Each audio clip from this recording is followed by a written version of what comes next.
Jensen Cummings here. Thank you as always for tuning in. Today is Best Served Podcast 296. We're talking why I use food delivery apps. This is episode 6 of Best Served Custom Volume 1. Ease of ordering has been the focus, all about the customer journey, our experiences, our expectations, what it means, especially today in a digital landscape, to navigate being a restaurant diner. And today, specifically, talking about delivery apps. They have been a massive disruption for the industry. There's been amazing access to new audiences. I think a lot about the ability to kind of expand the chef influence into the suburbs, into all kinds of new markets. And there's also the vulnerability of high fees and some of the ways that practices are performed within that space that restaurants kind of struggle with. Yet the one thing I want to make sure, no matter what, we get this out of today. For restaurants, you have got to celebrate any person who's willing to spend $1 of their hard-earned money with you. However they do that, you have got to celebrate it. And one of the reasons I wanted to have this show specifically is because I just see too many of my contemporaries demonizing people because they don't like the way in which they're ordering and spending money with you. And that just has to go away. It cannot be somebody's fault because they are spending money with you that you're not doing as well as you could be or should be. And so I just want to make sure and set that tone. I am 100% on the side of people willing to spend money with the restaurants, however they're willing to do that. It's for us to navigate how we make that the most effective, the most approachable, accessible, the most affordable, all of the things that are the responsibility of business to decide and navigate for themselves. So I want to make sure and lay that out. And I got 3 guests with me. We're going to talk through this topic a little bit. We're just going to say, why we use them. What's the convenience? How does it fit into our lifestyle? And kind of see where it goes. And no expectations for me. I just want to really highlight the human experience on all sides of the equation. That's why we do what we do. So Best Served Custom Experiences and Expectations from the customer standpoint is a really important channel for me. We get in our bubble. We get too tunnel vision sometimes in restaurants. So I want to talk about that. All right. I'm going to bring on one at a time. Alyssa Levine, who is a friend of the show now. Alyssa, good to see you. You're out in Delaware. Is that right? Yes, that's right. I moved here about a year ago. Excellent. All right. Well, you have been instrumental with Best Served. So I'm so excited. We actually invited you to be on the show because we interacted on social media. You had something to say about this topic. And then since then, you've kind of come on board and helped us on the Clubhouse app. So I've been really excited that you've hosted several rooms with us and helped us moderate and make sure I don't mess anything up on the robots. So I appreciate that. So it's exciting to actually get you back to the first interaction that we had of getting you on the show was this topic. So at a high level, just for you, when you think about ordering food, getting it delivered to your door, why is that something you like, the highest level? Definitely convenience. I mean, convenience is number one. For many years now, I think about 6 years, I've worked at a job where, it was almost a 2-hour commute to and from. I'm exhausted, I'm tired, I work long hours, and I just want the convenience of food coming to me, I was usually too lazy to cook. I was too tired, just mentally, physically, I was just worn out. And food delivery was important for me, Yeah. because it's how I felt I could take care of myself. Probably use it too much, but No such thing as too much. I love that. You're going to get fed one way or another, and your choices used to be a lot less. You can get pizza, Chinese food, a hungry man dinner from the grocery store, or frozen TV dinner, or eat some stale popcorn. There's not a lot of options when you're working like you're working, you're commuting and all that. So I appreciate that. And again, it has to be something that's celebrated. All right. Thank you for that. I want to bring in Shayna now, who's out on the opposite coast. Shayna, Portland, right? Portland. Yeah. Okay. So for you, same question at a high level, kind of why does the food delivery app fit into your lifestyle? I think if I were to kind of narrow in it, maybe looking at the last year, since COVID or whatever, it kind Fair. of gave me an opportunity to still eat at the places that I liked and do so safely, you know? So if I loved a restaurant and I didn't feel like comfortable putting the service staff at risk or whatever, you know, I would use the delivery app so that I could still like have those experiences, but in my home, you know, still get Yep. the food that I loved at the restaurants that I loved, without compromising my health or others. So it's kind of served in that capacity. I would say like I'm using them a lot more often the last Yeah. week. You know, and you mentioned something. It's like the places that you love, you still want to have them be a part of your life, even though you may not be going to the restaurant. And so the convenience one that Alyssa mentioned, but also staying connected to something that's meaningful to you. You know, the term comfort food gets thrown around all the time and everything is comfort food. Yet in this time, I felt myself being like, what are the things that just make me feel good? Like that's just what I want and need right now. And so many people have that experience. So I appreciate that. We want to stay connected to the people, right? To the products, to the food that means something to our lives, you know. And so I appreciate that. All right, last but not least, Roy. I want to bring Roy in, coming to us from Boulder. Roy, good to see you. Right on, Jensen. Good to see you too. Thanks for having me. Absolutely. Same kind of question at a high level. You know, we've talked about the convenience. We've talked about bringing kind of the familiarity of things that you appreciate kind of back into your life. For you, what's top of mind when you think about utilizing delivery apps? It's time. It's 100% time. If I had more time, I'd work more and make more money. If I had more time, I'd ski more. If I had more time, I'd cook more comfort food. So for me, it comes down to time, time saved. From going to the grocery store, from going to the restaurants, from other delivery things that are possible. For me, I haven't used that many different services. One that I have used and really have liked, it's in Santa Fe, been really successful there. And now more recently in Boulder, it's called Fetch. Yep. So they'll go anywhere and get anything for you. So that is the huge time saver for me. So you're talking beyond food, right? You're like, go pick up my dry cleaning, my food, and some staples to hang up a poster, like all of it. Yeah, the posters are important. Got to get those hung up for sure. Gotta have the posters. I mean, I see a lot. You got a lot of decor, so I want to stay with time. I think time is really great. We talked about the convenience. I think that's part of it is time, but there was also a little bit of straight mental headspace. So Roy, I'll stay with you for a moment when we're talking about time. The time saved, you now have to put value on that because you are paying a premium for the ability to have that service, right? You're paying delivery fees, you're paying convenience fees, you're paying fees that you don't even know what they mean, but they're on there somewhere. They're $2.99 here, they're $4.99 here, they're 10% over there. So you're having to put that on that. Why are you thinking about that when you're thinking about, you're not doing a lot of your errands, right? And you're outsourcing that. Why is that worth the money for you to save the time?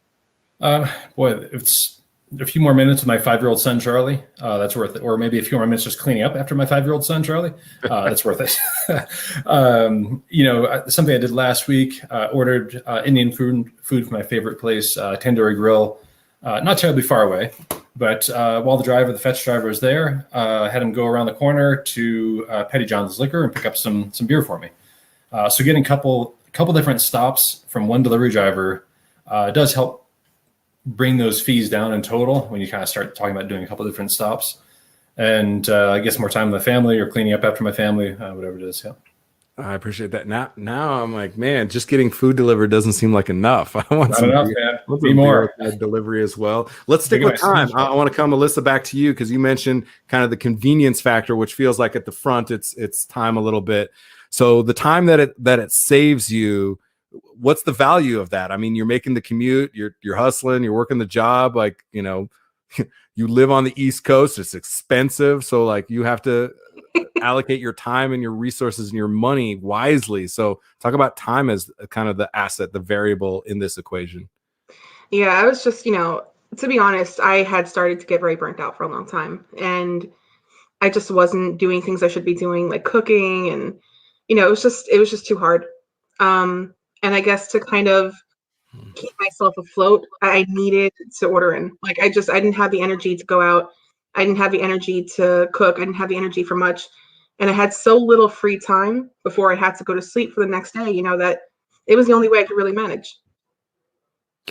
God, it's like Thank you for being vulnerable like that, because I think it's serious. Because sometimes, and it's interesting because thinking about being able to deliver food to your house and how long it takes and the convenience of it, like, look, these are really fucking first world problems for sure. Let's be real. Absolutely. The convenience that we have to be able to make that decision, 100%.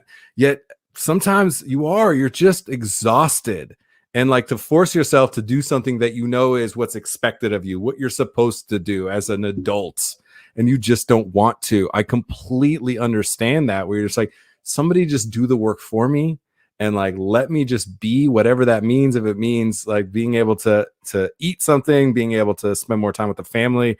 So I really appreciate that. So I got a better understanding of time. I think we really need to value time. And it's fascinating because in restaurants, we we don't value time the way we should. What's unique about it is we think in like tickets up in 2 minutes, 15 minutes intervals to like check in with your tables. We think about table turns and times like that. Yet we don't value our time because we're like, we'll just keep running through that wall until we've exhausted all possibilities. And it's an interesting dynamic where we're always conscious of time, yet we don't value time in restaurants. The valuing of time needs to become more important for us, I think, for our own mental health and stability within restaurants as humans, individuals, and companies. Moreover, because that's what people are making decisions on. Clearly, we've already stated that here, and I think that just scales up. People are making decisions based on time, convenience, accessibility. So I really appreciate that. Shayna, I want to come to you, and I think we got time kind of nailed. I want to talk about accessibility. So for you, you're making decisions because you want to continue to frequent the restaurants that you enjoy. Yet some of the restaurants I'm guessing that you enjoy are not accessible in that way. And so that doesn't allow you the opportunity to frequent them. Give me an idea of, how often are you ordering from the places that you really appreciate? How many places potentially are missing out on you ordering from them because this is the kind of the only way that you're able to get food from them during this time? Well, I think it's been really interesting because some of the places that I would like to maybe have the opportunity to use a delivery app are not using them. So for example, just today, my boyfriend and I went and got brunch from this place called Toki, which is related to the Han Oak spot here. They're not using delivery apps, so we had to go pick it up. And that's totally fine. Obviously, I wanted to support it and I wanted to try it, so I'm going to go. Sure. But I think it's kind of been interesting too, because I've had to play the app gamble, because some places will use one but they won't use the other.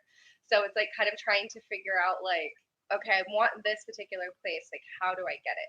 What app am I going to have to download on my phone so that I can get it to my house, So now I just have a whole folder on my phone with 7 different apps, and then I'll just filter through the ones that I can find.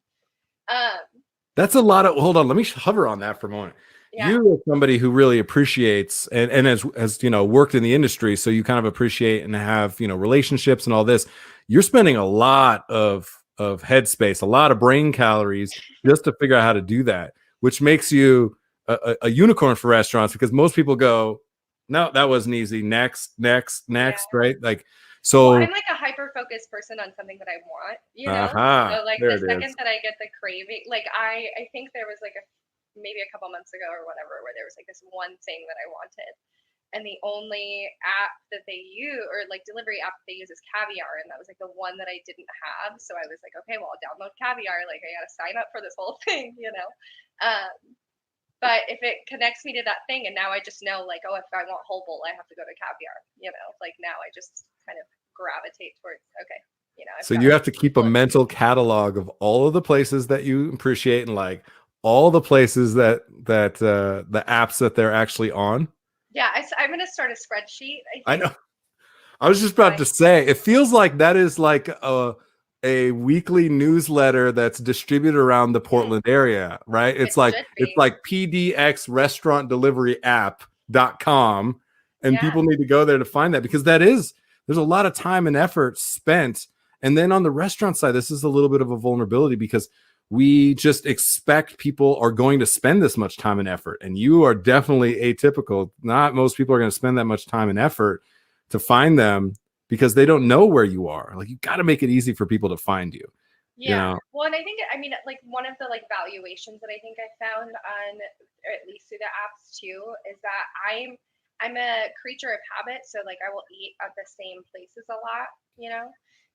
But the nice thing is that like using the apps has kind of been like, oh, there's this like, you know, because like on Postmates, for example, they have like the party thing where you can see like these people, right. you know, you can whatever, skip your delivery fee. It's introduced me to a lot of new restaurants too that I didn't otherwise know about. So I don't know. Maybe I'm just neurotic and I like having I'm Now, OCD I, and I I see a side like hustle that. business here, Shayna, is what Yeah. I just see, because we all need this. Like there's a lot of anxiety in this system right now. And the places that make it the simplest, the easiest, make us feel the most at home when we're at home trying to get your food are winning. They just are. The harder that we have to work, the more challenging that they make it for us. You know, it's like, think about your restaurant. Your signage looks good. Your hours are posted. You have menus on the front and on the sandwich board out front. You're doing everything you can to make it as easy and inviting for people to come put their butt in that seat. Yet we don't spend any of that time and effort doing that digitally. It feels like so often. It feels like cumbersome. It feels like I go there, I really want to get the food from them, and they're like, just pick up the phone and call us. And you know what? Sometimes like I don't want to call you. I'm sorry. I want to click the 7 buttons and get the hell out of there and have my Indian food or my brunch. Like that's just what I want. And I know, as somebody who's owned restaurants, that's not best for the restaurant. Yet what the restaurant needs to figure out is like, that's best for me. And I'm your guest.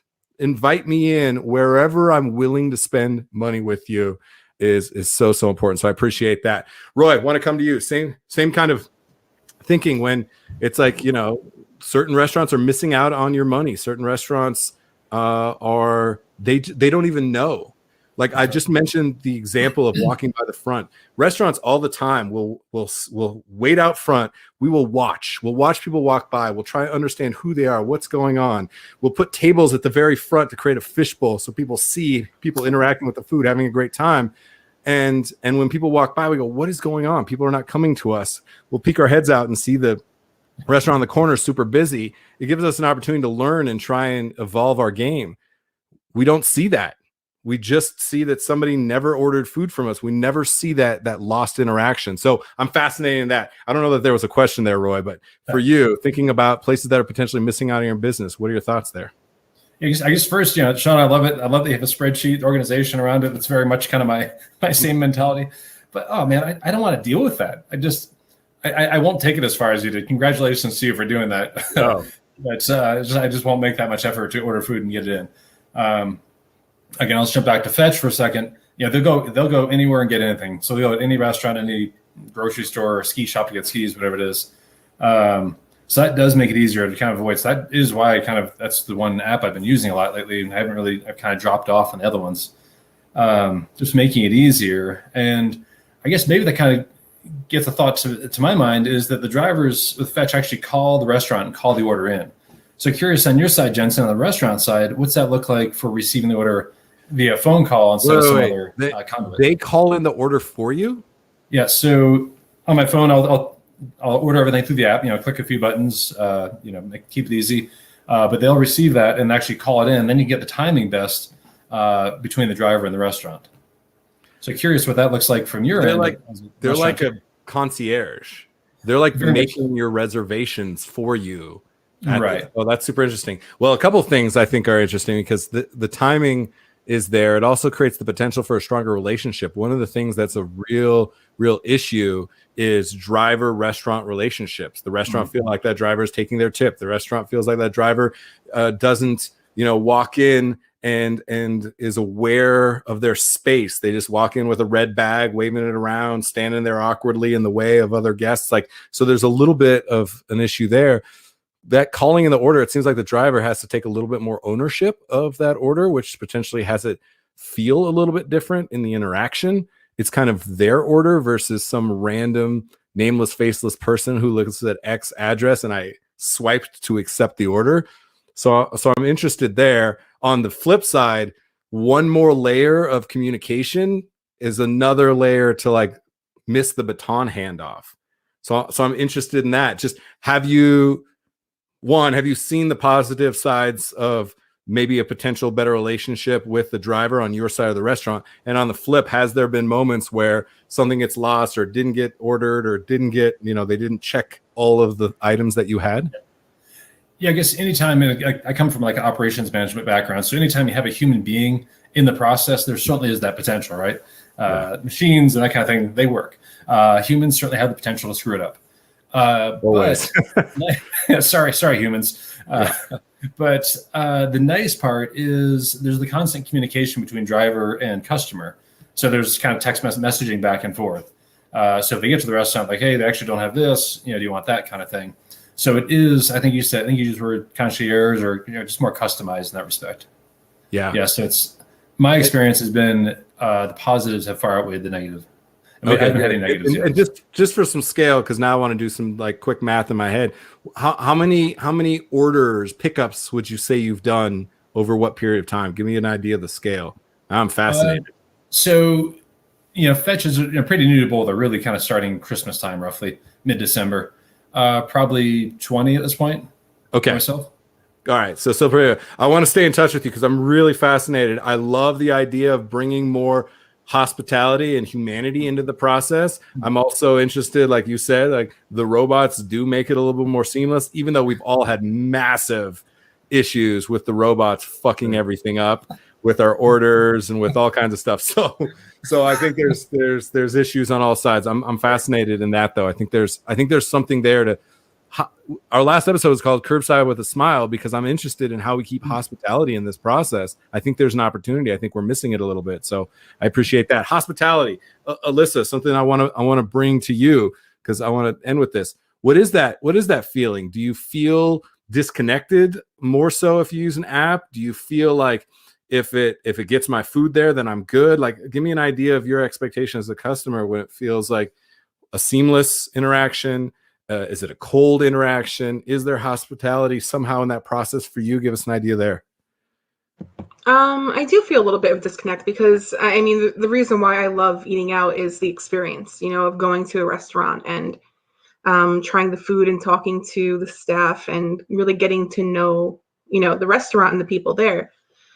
So ordering in, it's not the same experience. It's convenience, not really enjoyment as much. Don't get me wrong, I still enjoy the food, so but it's not quite the same. It's really just out of necessity.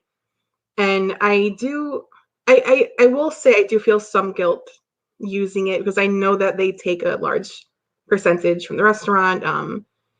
You're also paying more than you would if you went to the restaurant itself, but not all restaurants have their own delivery. And even when restaurants do have their own delivery apps, very often they don't work quite well. It's not as convenient, because their cousin Sal made it for them. Exactly. So like you try to, but the truth is most people you want instant gratification. That's the consumer way. So if it's not easy to use, it's not user friendly, you're going to end up going to like Uber Eats or Grubhub or whatever. Mm-hmm. Yeah. You know what? Restaurant people are the most instant gratification people you will ever come across in your whole life. Our loop closes very quickly. And it's one of the things that I need us to take a moment and reflect on. We love convenience just about more than any other animal on this planet, people that work in restaurants. It's why we struggle with things like substance abuse because we want a quick fix. It is something we need to be aware of. It's one of the things that I say to people in restaurants, like, look, don't judge people that are willing to spend that money with you. When's the last time you picked up the phone to call the farm and drove to the farm to pick up your produce? You didn't. You got on an app, or maybe you called and left a message or texted your salesperson. We also like convenience. We want things brought to us because we're busy in our restaurant lives. So I wanted us to take a moment of humility to reflect on that, because what you're talking about is like, we can't cast that judgment and shame people who are willing to spend money. And I see restaurants doing it. It just doesn't make any sense. If you want to be mad at DoorDash, fine. I'll get into that. I'll support you in that conversation. So I think there's something there. We are just as guilty, if that's even a thing, of going after convenience. Sheena, for you, You clearly are spending a lot more time and effort on that convenience. You know, is there some of that guilt for you? Do you feel like, I wish I could go pick up every time? I wish I could go there. Do you feel like spending that money is worthwhile because you spent some money, even though some people are saying, well, you shouldn't be doing that are coming from restaurants? Give an idea there of just your general sense and feeling about going through the delivery process.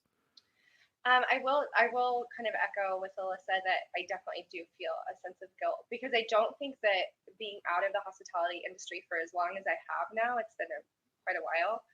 I don't think that I realized, like when I was in the hospitality industry, Uber Eats or whatever didn't exist. That was Right. not something that existed. And so I didn't realize how big of a cut, Uber Eats or Postmates or whatever was getting for me taking advantage of that service. And so I do think that I've tried, like at the beginning of the pandemic, I was like ordering everything. Like all of my restaurant experience was through Uber Eats or through Postmates or whatever. And I feel like now I've tried to support directly when I can. Yep. Just like going today to Toki and like going and picking up food. If it gives more money back to them instead of to Silicon Valley, like I'm totally gonna do that, when I have the opportunity. But I think just like Alyssa too, I mean, I work from home and I work anywhere from 10 to 12 hours a day. So it's not always going to be convenient for me to like go out of my way to drive across town and go pick up food just for the sake of not paying. Like a $2.99 or $5.99 or whatever delivery fee is sometimes worth that time for me. But I am trying to be more conscientious of like, am I being lazy, or like, could I really let me get out of my 700 square foot apartment for a second and go take a drive and go pick up this food, It's your one excuse to get out of the house for the day. Maybe that's yeah. good. I mean, especially if it's more meaningful to the restaurant itself, Yeah. I think that I had just like kind of lost touch or just was too naive or didn't realize. And I think that now that I'm aware of those things, I try and be more conscientious of them, and like when I'm sitting down scrolling through my phone looking for stuff. Yep, looking through your spreadsheet, soon to come Yeah. spreadsheet. Yes. Yeah. Okay, I want to finish with this because perfect segue from what you just said. I think there's an opportunity. We're going to talk about this more through the series, as not only am I just trying to listen and really understand what's happening out there, also trying to find those intersections where thoughtfully we're on the same page. We just don't know how to communicate to make the exchange actually happen from the way that people are ordering. So one of the things I've been telling restaurants is the opportunity, when you think about something like a third-party delivery app that's charging you 25 to 30%, I think about that as marketing. And if you think about it as marketing, I'm willing to spend 30% one time, 2 times, 3 times, 4 times, maybe even 5 times to gain a customer. Probably not willing to spend that in perpetuity for that customer, but I am willing to spend that multiple times. So then you come into like, you have to remarket. And I want to see if the three of you are interested or would engage in this way. I see a massive opportunity, as all of us right now have QR code readers on this thing, because of the new way that you can go to a restaurant and a lot of menus are on a digital platform now. There's no more dirty paper menus, no more of that getting handed to you, right? So I think about that, and I think about, what if you had a DoorDash order and you put a QR code sticker on your food, and people scanned that QR code and took them to a video saying, I am so grateful that you spent your hard-earned money with us. We so appreciate that you're willing to bring our food into your home. And just so you know, it is really, really valuable for us to have you come directly to us. So we have, call-in orders, and our team is always ready to take your order. We have an online ordering platform that my cousin Sal built, and sometimes it's clumsy, but we love Sal. Or you have a really sweet chow now or something, but there's some way for you to order food for me. And you tell them that story, and maybe you even show them how to finish the dish because you didn't send them soggy French fries piled with a bunch of stuff. The number one complaint I hear is soggy French fries. But you sent a little video and everything was deconstructed. And you said, pop these in the oven at 350 for 6 minutes and watch our chef, the way that he garnishes this dish. And imagine if you did that. Maybe nobody cares. Maybe 25% of people care. Maybe half of the people that care order delivery 2 times but the third time they order directly from you. Those are the little things that can make all the difference for a business, a small business, to be able to thrive. So I'm interested. Would you appreciate being communicated to in that way, being made aware of the situation of the restaurants, or would it just seem like, I don't know, cumbersome spam? Roy, for you, what's your thought? It's no harm. I mean, I don't have to click on the QR. I don't have to do anything, right?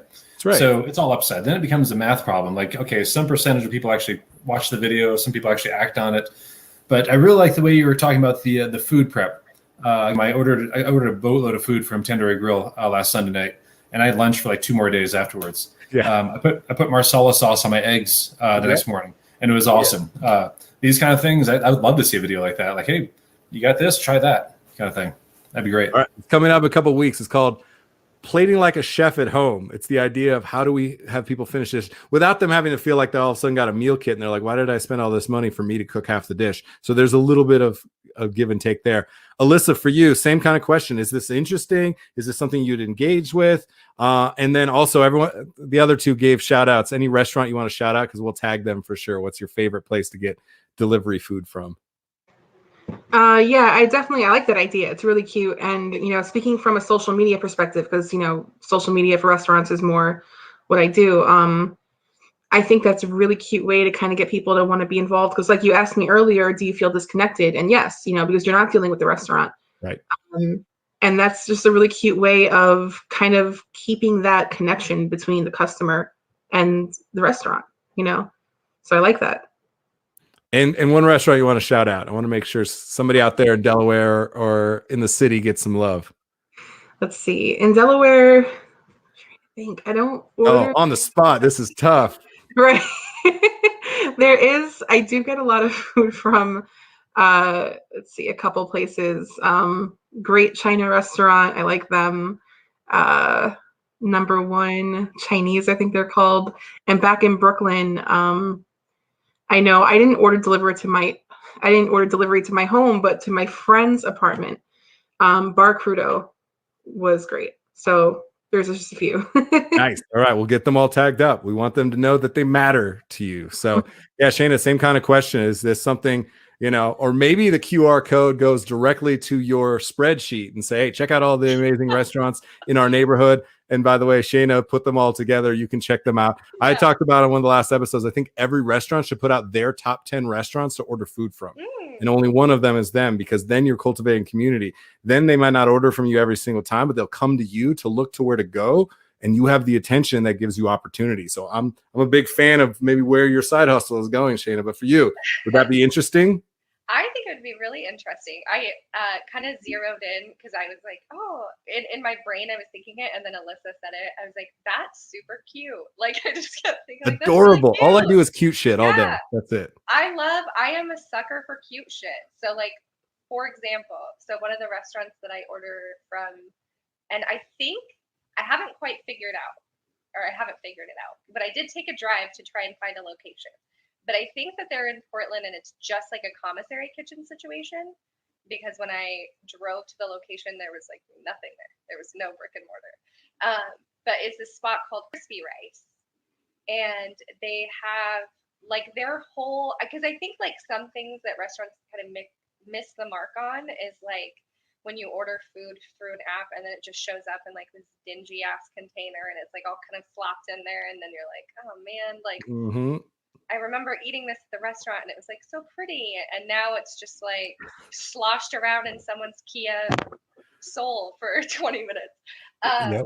But Crispy Rice has like nailed it in cute, like, I'm at home and I'm eating it. Like, you'll have to look at their Instagram because it comes in like this little box that has like instructions on the inside and tells you like what every little thing is. And then like each dish has a little compartment. They give you like little cutesy silverware and like a tiny little dish for your soy sauce. And it's just like, it makes it feel like not so, like they put the time and attention into it to like make it an experience for me, even though there's nobody there, serving it to me. I'm golf clapping right now. Yeah. Golf clap. Yeah, it's so cute. What a perfect, adorably cute segue into our next episode is, does to-go packaging matter? because I think that it does. And I think this is a huge opportunity. So here's what we're going to do is we are going to go to their Instagram page. We're going to take a picture of that and we're going to overlay it on the next episode and be like, Shayna said to check this out. They're doing to-go packaging correctly, because I think there's a lot of opportunity. I think also I tell on myself, and this is totally digressing into the next episode. We'll wrap this in a moment, but I feel guilty because my number one to-go food is Pho Dui, my favorite pho place. And our order has like 7 styrofoam containers. And I feel like garbage every time I order it. And then I eat it and I feel so good. And then I put away the leftovers and I feel like garbage. And then I eat it again the next day, like, 5 lunches like Roy had. And so I think there's people, myself included, not in this scenario, so I'm a hypocrite for sure, but I am making some decisions based on the overall impact that people are having and the interaction that I'm having and the quality of what I'm having, and to-go packaging does matter. So I appreciate you pointing that out. All right, great episode. Alyssa, Roy, Shayna, thank you so much. Thanks everyone for tuning in. I love that all of us segued into other parts of this series because they're all intermingled. They all matter. So thank you for giving us your perspective and for continuing to support restaurants. And thanks for being on the show. Thank you so much. Thanks, Justin. All right, you guys have a great one. And everyone for tuning in. Have a good one. That is it for this episode 296. Have a great day. Cheers.